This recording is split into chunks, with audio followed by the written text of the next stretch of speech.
أعوذ بالله من الشيطان الرجيم. وإذ قالت الملائكة يا مريم إن الله اصطفاك وطهرك واصطفاك على نساء العالمين. يا مريم اقنتي لربك واسجدي واركعي مع الراكعين. ذلك من أنباء الغيب نوحيه إليك وما كنت لديهم إذ يلقون أقلامهم أيهم يكفل مريم وما كنت لديهم إذ يختصمون. إذ قالت الملائكة يا مريم إن الله يبشرك بكلمة منه اسمه المسيح عيسى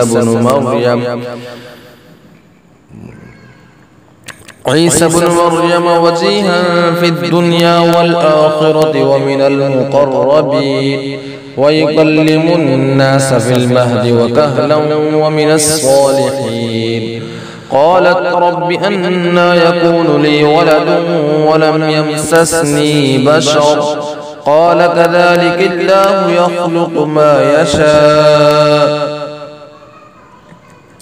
إذا قضى أمرا فإنما يقول له كن فيكون.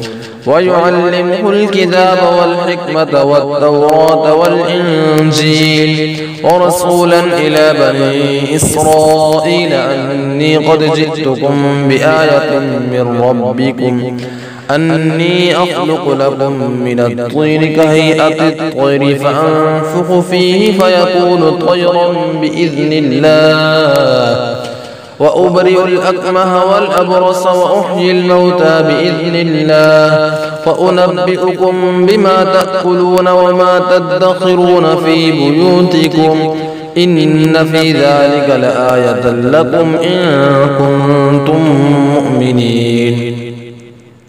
ومصدقا لما بين يدي من التوراة ولأحل لكم بعض الذي حرم عليكم وجئتكم بآية من ربكم فاتقوا الله وأطيعون. إن الله ربي وربكم فاعبدوه هذا صراط مستقيم.